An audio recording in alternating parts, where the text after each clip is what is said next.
Satukan cinta dalam semangat gelora mudaku. Untuk semua hasrat kami, untukmu negeriku.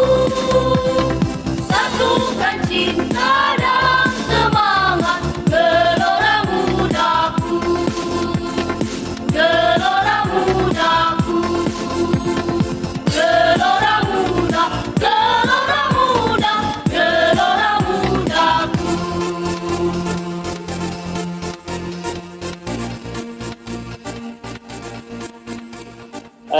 Itulah tadi lingkungan sekolah kita yang masih berkutat sekitar pertanian, peternakan, karena memang Pulau Nias saat ini sangat membutuhkan bidang ini, bidang pertanian dan peternakan, karena hampir 90% atau mungkin 95% kebutuhan konsumsi di Pulau Nias didatangkan dari luar Pulau Nias. Jadi kita di sini masih menjadi pasar, bukan produsen. Nah, jadi mengingat daripada itu, kita mencoba bergerak untuk bisa mandiri nantinya secara ekonomi, setidak-tidaknya dalam hal konsumsi kita. Kenapa kami memilih pertanian dan peternakan? Karena harapan kami, siswa-siswi SMK edukasi bisa kembali ke desanya nanti untuk menjadi motor penggerak ekonomi di desa masing-masing, sambil memandirikan ekonomi para siswa dan keluarganya. Itulah kenapa kami harus membuka sekolah ini. SMK Swasta Edukasi dengan program keahlian agribisnis, tanaman pangan, dan hortikultura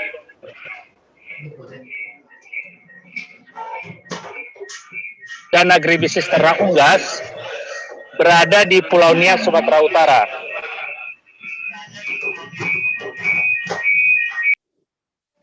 Halo? Sudah Pak, sudah Pak. Tadi baik. Feedback, tapi sekarang aman. Ya. Oke, terima kasih.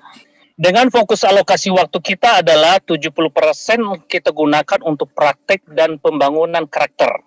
Dan 30%-nya kita gunakan untuk teori. Anak-anak ini datang dari berbagai pelosok Pulau Nias. Pulau Nias ini terdiri daripada 4 kabupaten, 1 kota madya.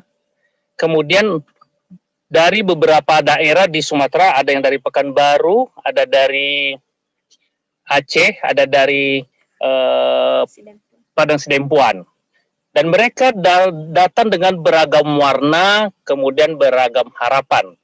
Jadi sama seperti yang disampaikan Pak Gia tadi, mereka datang ke sini dengan berbagai cita-cita, dengan latar belakang kehidupan yang berbeda-beda, dan ternyata mereka juga akan menuju ke arah yang berbeda-beda.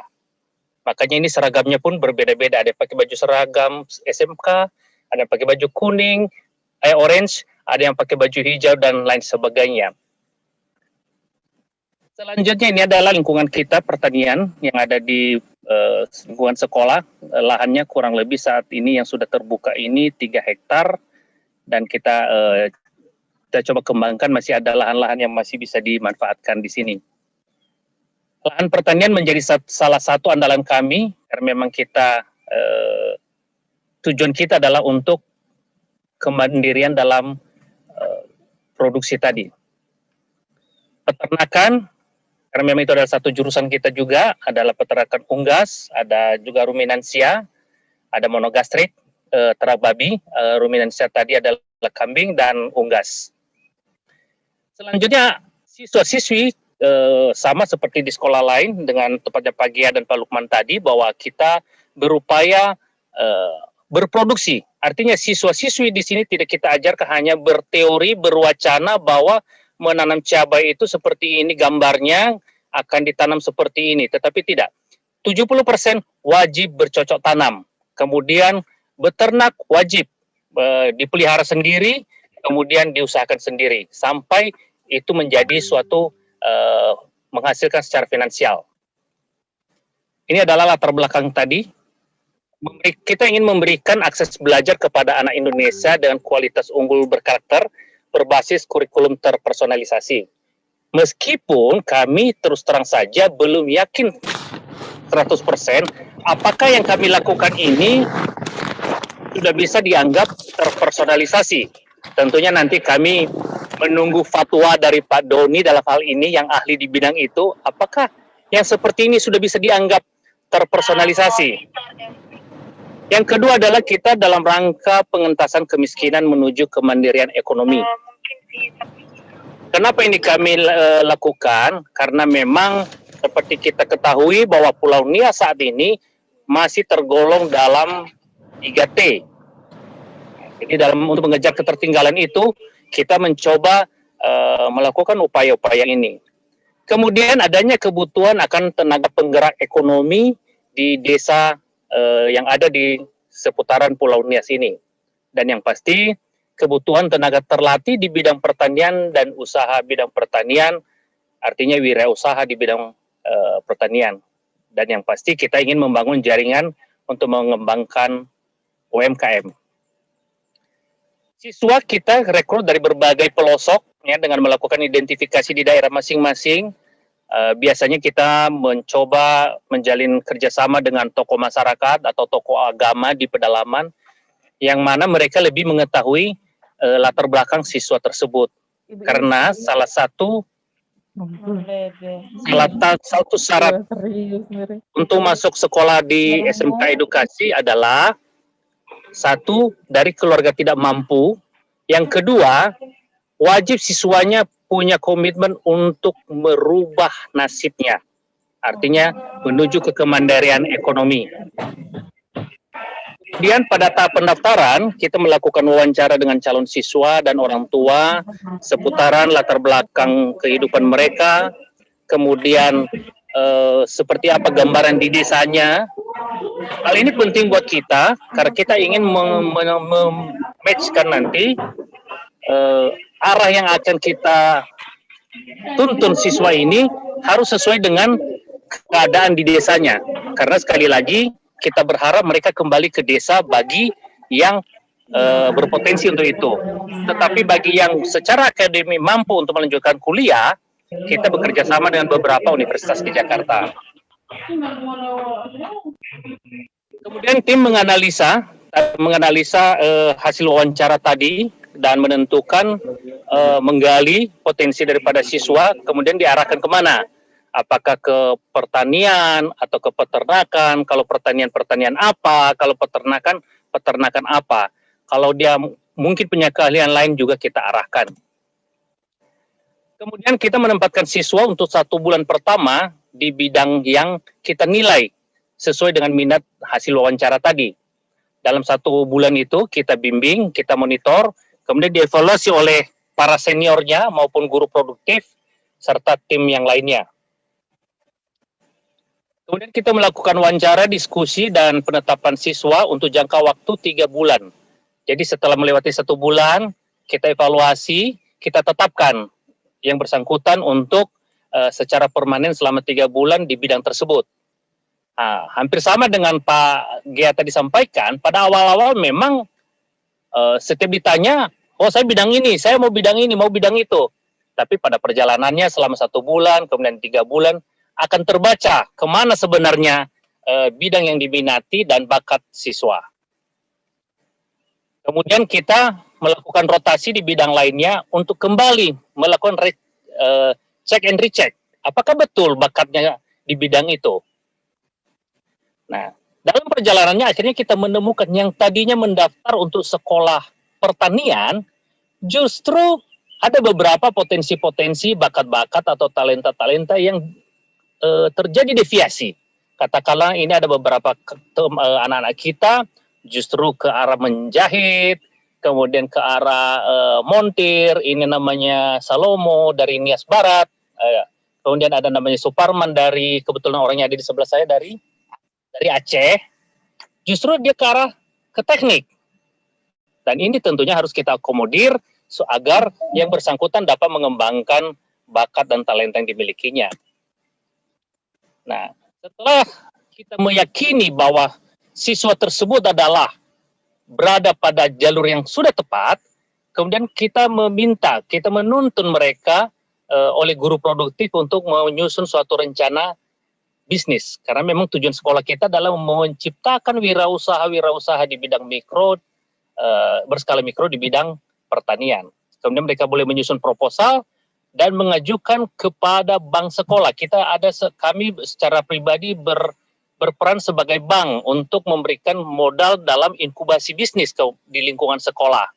Jadi setelah mereka dipandu oleh guru untuk membuatkan proposalnya, mereka mempresentasikan kepada kami, dan setelah kita anggap layak, kita memberikan putusan kredit kepada yang bersangkutan. Ini kebetulan namanya Polius dengan pagu kreditnya 3.500.000.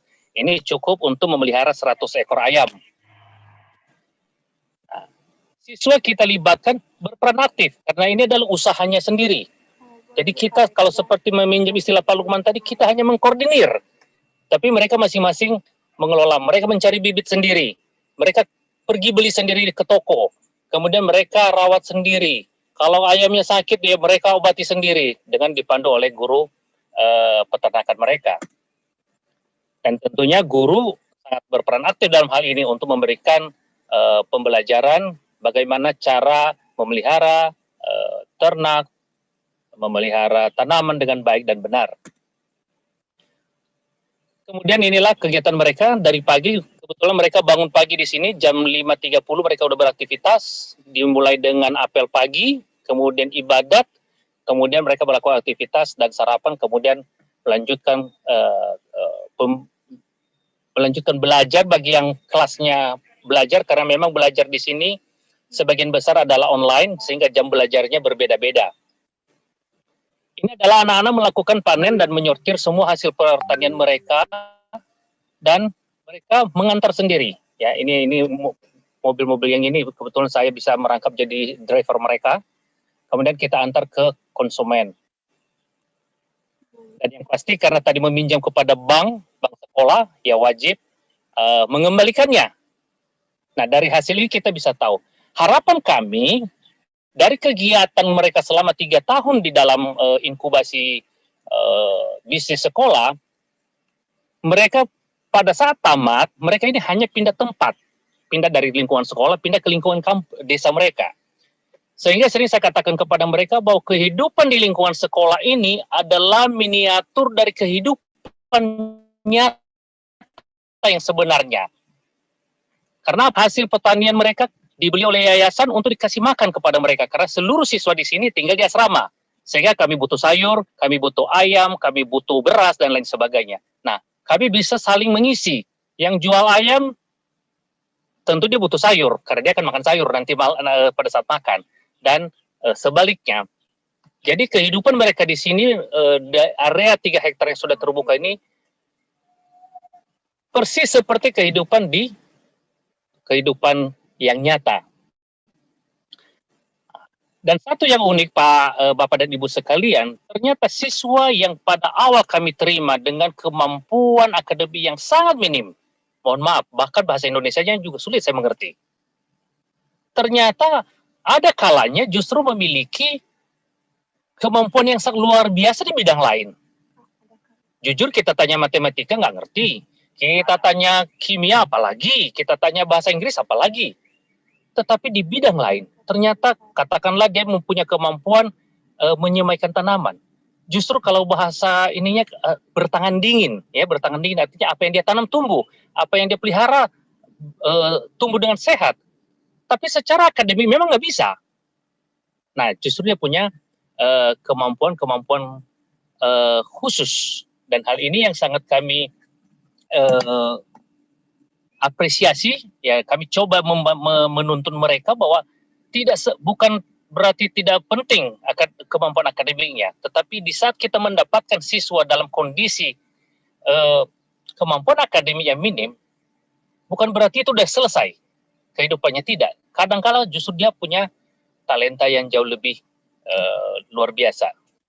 Nah, dari hasil kami menelusuri minat dan bakat siswa ini, akhirnya beberapa siswa kita yang sudah tamat ya tahun ini, pada saat mereka kembali ke desanya, saat ini sudah ada yang membuka usaha di bidang pembesaran ayam pedaging ya, di Gomo, di Kecamatan Gomo, siswanya yang namanya siapa? Januari. Nah, Januari sudah bisa membuka usaha sendiri di sana. Kemudian sudah ada yang bisa buka usaha di bidang produksi cabai merah. Kemudian itu yang sudah 2 yang sudah menetas. Kemudian ada yang masih dalam inkubasi, dia bercocok tanam sayur mayur dan beternak kambing dan lain sebagainya. Jadi kita coba membantu mereka, mendorong mereka sesuai dengan minatnya. Ada yang kita kursuskan ke kursus montir, dan ada juga yang tata busana, ke bidang kelistrikan, dan bidang-bidang lainnya. Pertanyaannya, apakah mereka semua jadi petani? Tentu tidak. Beberapa siswa juga melanjutkan pendidikannya di jenjang kuliah. Tahun ini ada 6 orang siswa kita berangkat ke Jakarta, diterima di Jakarta International University di Cikarang sana. Mereka boleh melanjutkan kuliah di sana. Jadi tidak semua juga harus jadi petani, tapi memang benar-benar kita sesuaikan dengan minat dan bakatnya. Demikian dari kami, terima kasih.